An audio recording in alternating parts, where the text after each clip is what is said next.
welcome to Gent Speak. I am your AI-generated announcer, Cody.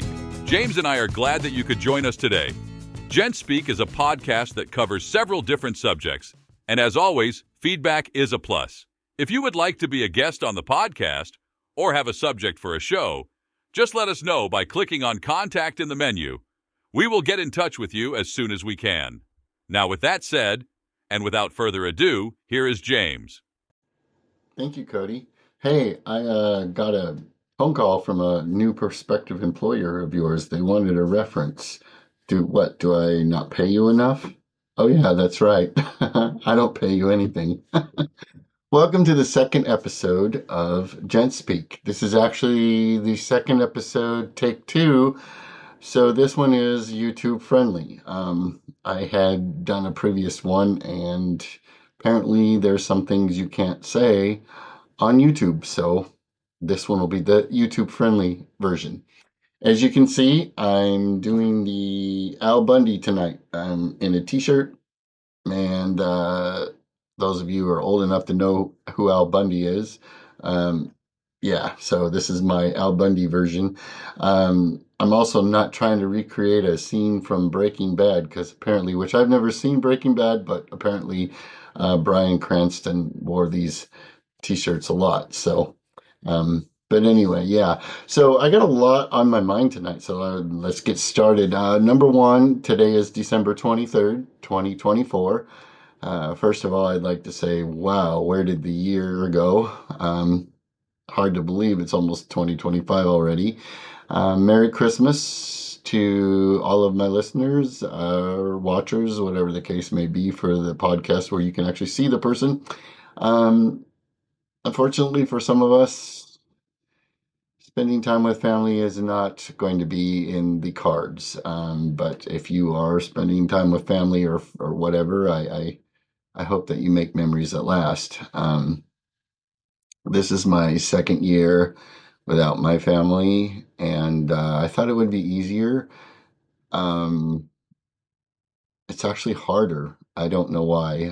Probably because I was just in still so much pain and agony last year that I don't know. But anyway, I will be spending some time with friends, so I won't be completely alone. But yeah, so Merry Christmas and Happy New Year to all of you.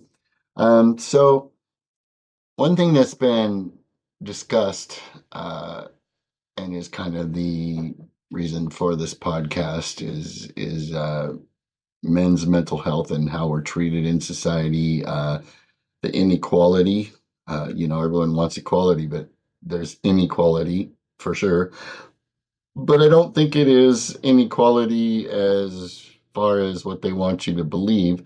Oh yeah, the other thing too is, before I forget, I'm not wearing my glasses because I don't like the glare.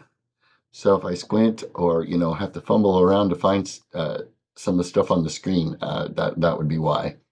But anyway, so inequality,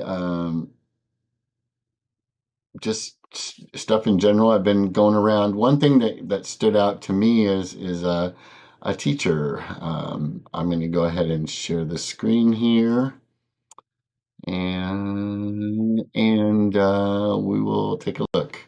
So, a former Central Valley High School teacher sentenced in student sex crime case. So this is March 28th, 2024. And I think it's important that we watch this or listen to it and then analyze it from there, or at least I'm going to comment on it anyway. But here, listen to this. Coverage now on a story that we have been following since December of 2022. A former Central Valley High School teacher pleaded guilty to sexual misconduct with a minor, a student. Steffi Roche tells us more. It just so happens Elijah was visiting a college in Portland in consideration for their soccer program the day Elijah and McKenna's inappropriate communication on social media began.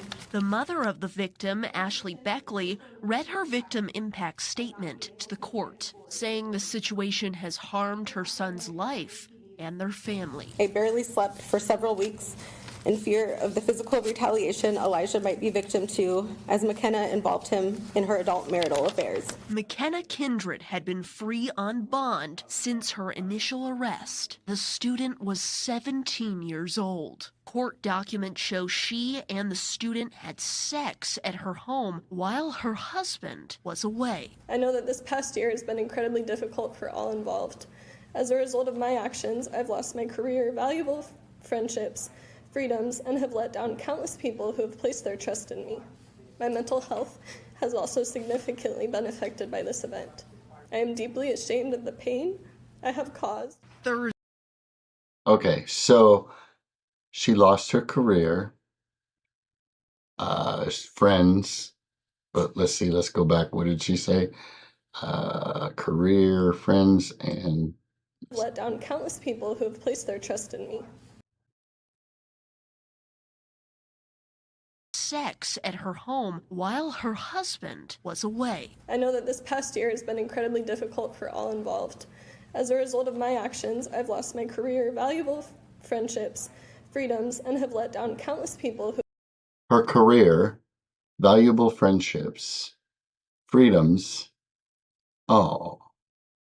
And why are we supposed to be sorry for her getting what she deserved? Come on now. There was even some comments in there, well, you know, at 17, blah, blah, blah. It doesn't matter. She used her position of power to take advantage of a minor. Think about it. If the roles were reversed, the teacher was a male and the student was a female, oh, there'd be a lot more than probation and registering as a sex offender for 10 years? Come on. Hey, equality, equal crime, equal time. That's all I got to say. Who have placed their trust in me. My mental health has also significantly been affected by this event. I am deeply ashamed of the pain I have caused. Thursday, after her guilty plea, she was sentenced by Spokane County Superior Court Judge Dean Chuang to 24 months of probation, and she has to register as a sex offender for the next 10 years. Dean Chuang, you are a disgrace to judges everywhere. Dude, doesn't matter that she's a woman. She did the crime, make her do the time. I wish I had the money and the lawyers, whatever I could do. I would make it my life's mission to destroy this lady's life and make sure she went to prison for a long time. I know people don't go into the education profession to make money or anything like that. It's because they truly care about kids and they want to be in a position of trust and protect them and educate them. And your actions betrayed that trust, clearly. In Spokane, I'm Steffi Roche. While Mother... Okay, so there's instance number one. Like I said before, had that been a male teacher and a female student, the outcome would be a lot different. And I'm going to tell you, I don't feel a damn bit sorry for her. She got what she deserved. Well, actually, she didn't get what she deserved, but she brought it on herself. So you know what? Boo-hoo all you want, but I think you deserve more, way more. Here's another example that I ran across on the internet, on X actually. There's a group on there which is for Men's Advocate, if I could get this thing to cooperate.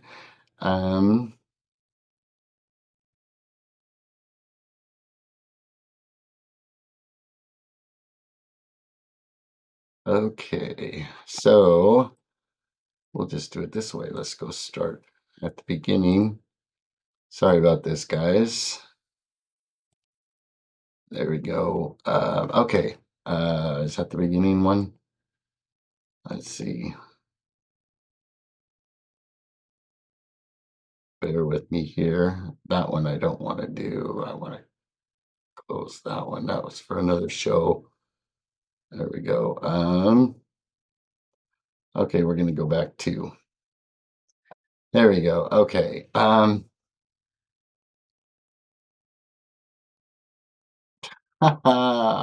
my gosh. Okay, hold on. I got way more open than.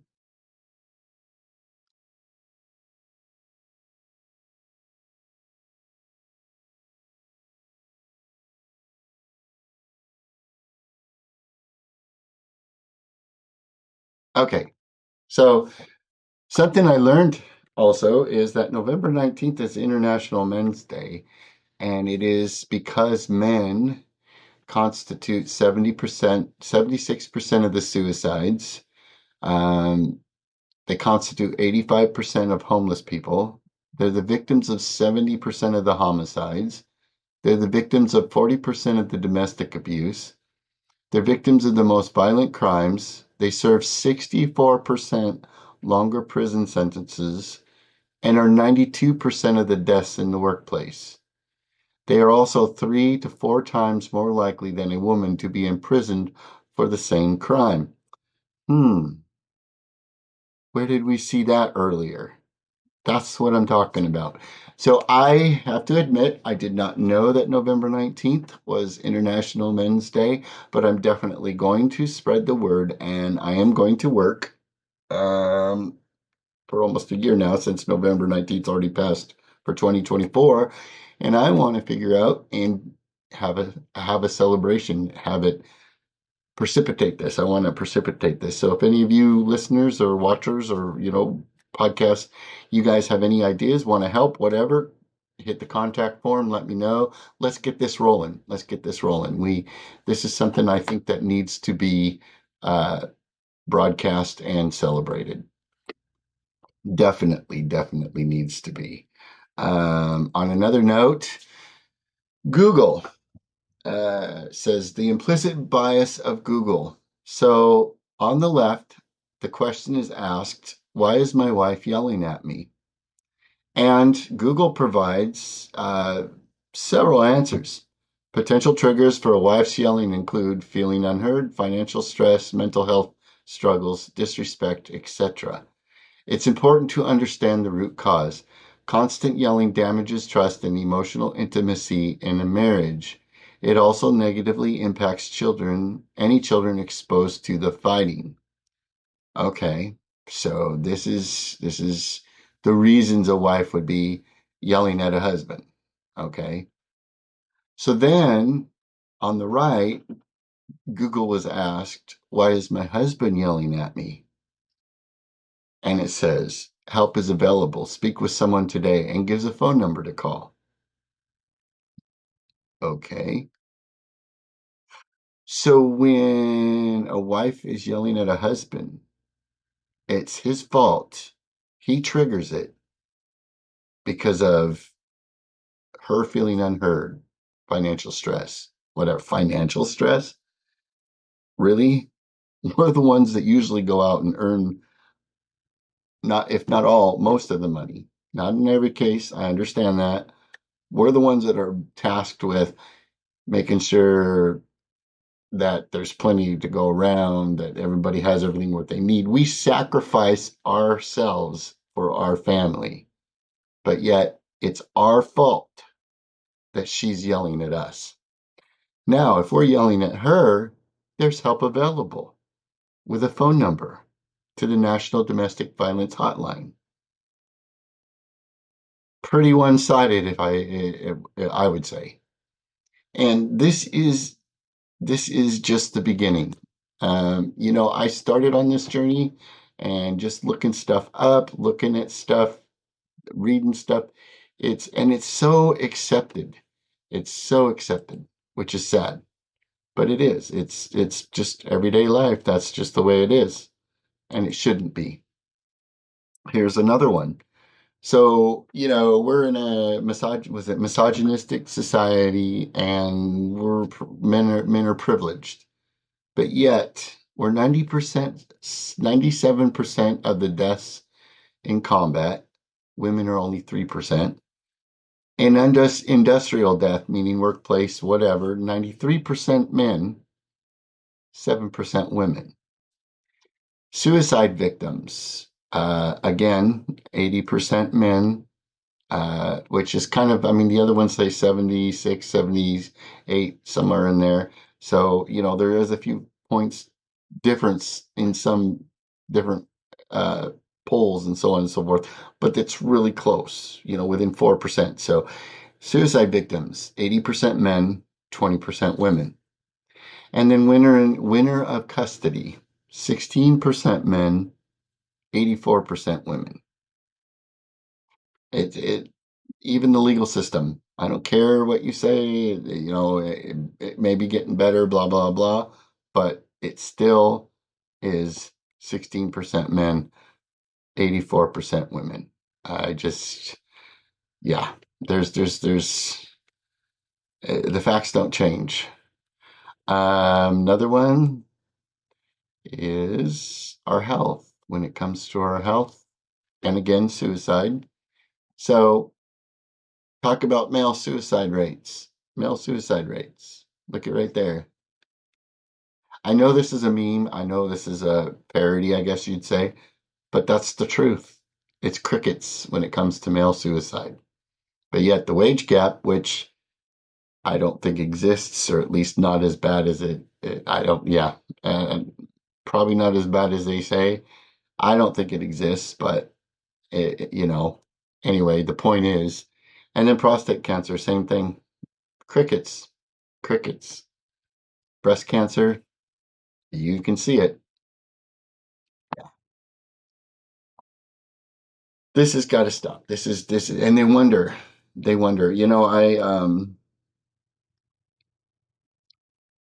I have personal experience in this. 24 years of marriage and gone. She just walked out. She was able to do it. Nobody had a problem with it. Not even my sons. It was just, I mean, I don't think they liked it, but it is so ingrained in society that it was like, okay, you know, um, that's just the way it is. Um, I pray to God that neither one of them have to be on the receiving end of it, except for one who, if it happens to him, then maybe it'll open his eyes a little bit. But um, yeah, you don't want to be on the receiving end. I actually had a conversation with a young man who's recently divorced, and she walked out. She took half of everything. He has nowhere to live. I mean, he's living with friends, basically. He's trying to get custody of the kids because she's decided to be with a man who can't be around kids. And so I don't blame him. I wish him all the luck in the world. I wish I was a lawyer. I wish I had millions of dollars for his defense, to get the kids. Um, but I said to him, I said, all right, if you get custody, go for child support. And he paused, like, what? And I said, well, you just told me that you're going to go for full custody, but you didn't think you could get it because, there's daycare expenses and you're only, you're working full time, but it's not cheap anymore. Well, they're her kids too. And she's the one walking out on you. Make her pay child support. Use that money for them and daycare. Because if the roles were reversed, nobody would think anything of her going for child support. So why can't he? They're her kids too. Why should she be able to walk out on the responsibility and not have to pay? I hope he does. I hope he wins, and I hope he gets a lot of child support. A lot.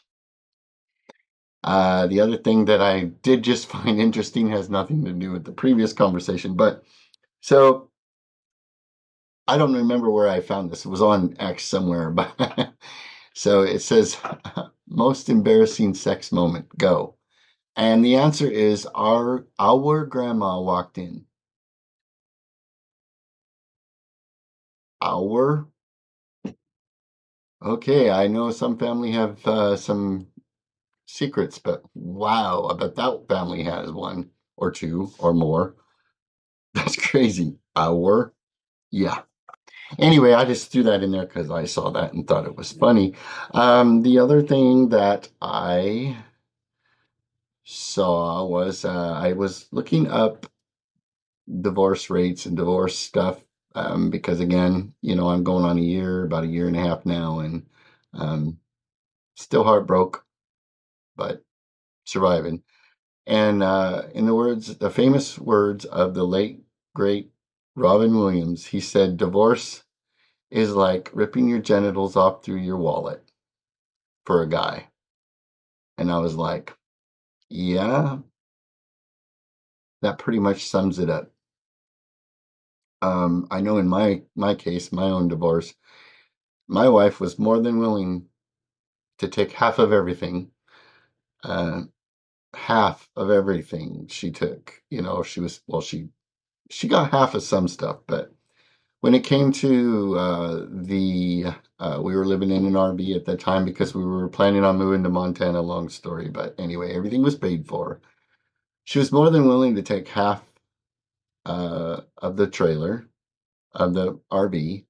She was more than willing to take half of my truck, half of everything basically. And I thought, okay, I I get it.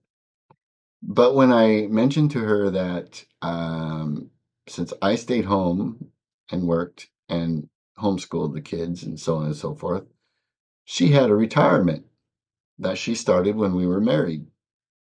And in my state, half is half, baby. And so I said, okay, take half of everything. I want half of your retirement. Boy, did her tune change. And I find it very interesting. Her taking half of everything from me, everybody was perfectly fine with that. Me wanting half of her retirement, I was evil. I was bad. I was the typical male, blah, blah, blah. Hey, what's good for the goose is good for the gander. Sorry, babe. You walked out on me. So that's the way it goes. Now, with that said, I will admit to you that I struggle. I struggle with self-esteem. Um, I don't know if it's so much self-esteem, but I don't know. One thing I've noticed in the last year and a half is that I put myself down. I used to actually put myself down a lot. I still do once in a while. Um, I didn't think I was worth much, um, especially of success, I guess. Uh,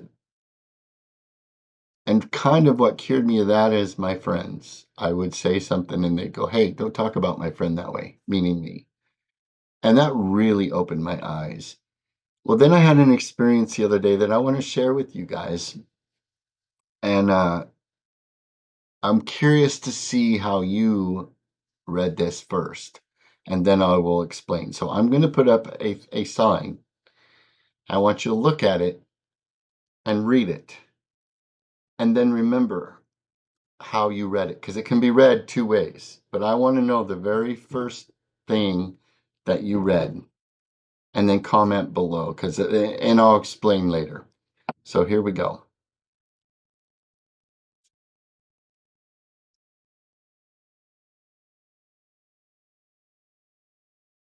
Okay, did you read? You got it? Okay.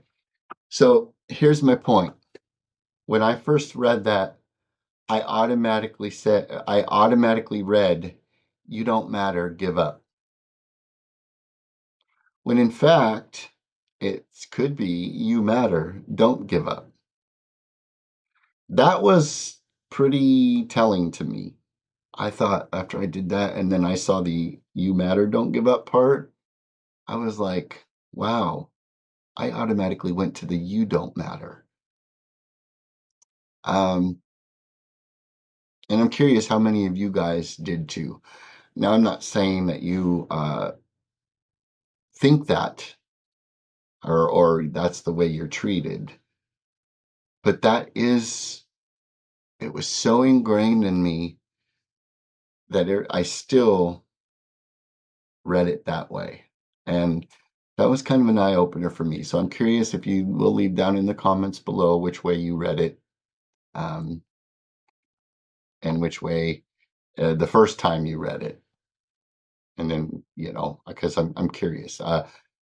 And I myself am going to start looking at stuff a little closer, and I don't know, but yeah. Okay. So there's that. Then the other thing I wanted to mention was, I'm going to bring it up here. I might have to screen share so I can get my face out of the way. Is on my last podcast, I talked about my first car. Again, I want to hear your first car stories. Put it in the contact form or comments below. If you want to be on the show, you'll put it in the contact form. I think that would be a fun podcast. But I'm going to go ahead and screen share here so I can get my face on. If you guys see, so when I'm screen sharing, my face is like right there. So here we go. Okay. Let's go to here. No, I want to watch it. View it on YouTube. There we go. Now it's good. Stop. There we go. Okay, because I want to get to the comments. Okay, so 2 comments. First one is well done indeed. As life is, so shall this be. Not knowing what's coming around the bend. Hang on, bud. Yeah. I've done a lot of hanging on. I've been around a few bends, but yeah. Thank you. I will take that advice. So the other one is Andy R. Chevy Chevette story. So yes, mine was a 1980 Chevrolet Chevette.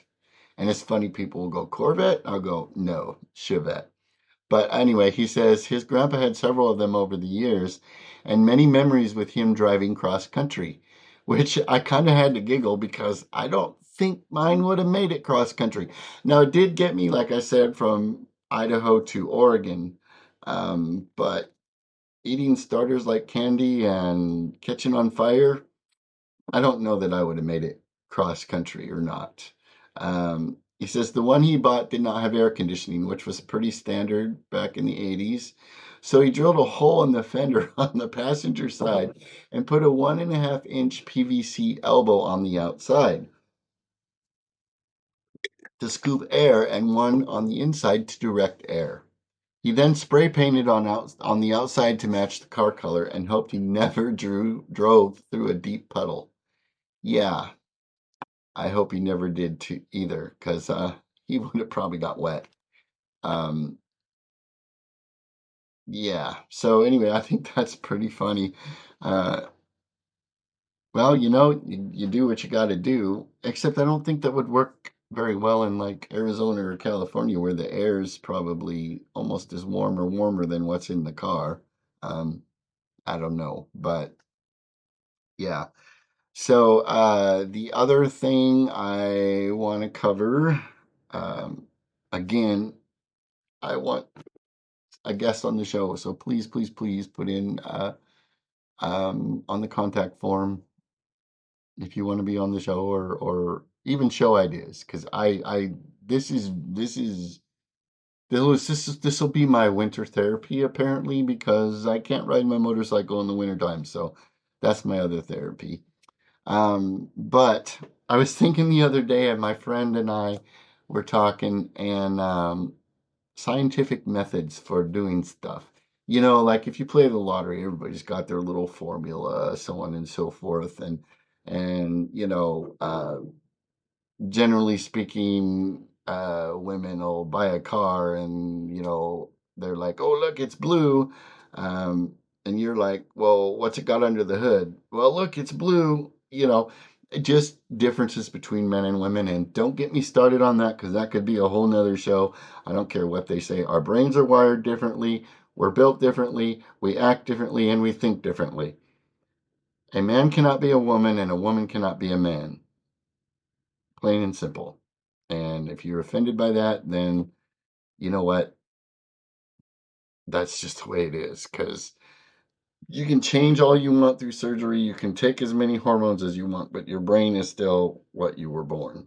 But anyway, so I was thinking, okay, so, and I'm probably not alone in this.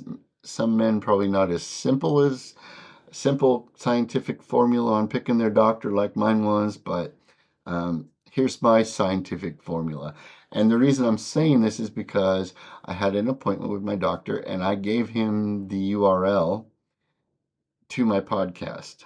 So now I got to mention him to see if he's watching or listening. Don't worry, Doc. It's a good story. You're a great doctor. I'm glad I picked you. Uh, I've never actually looked forward to visits to the doctor, but I kind of do with you. Can't wait for my next visit. It's still like when the day of the appointment, I'm like, oh, do I want to go? Do I really want to go? And then it's like, yeah. And then once I get there, I'm like, I'm so glad I went. But anyway, okay. So I just moved here. I didn't know anybody. I got my insurance and I had to go through a directory to pick my PCP. So I'm going through the directory and some of them list, their specialties. Gastro this, intolerant, whatever, I mean, some of it I understood, some of it I didn't.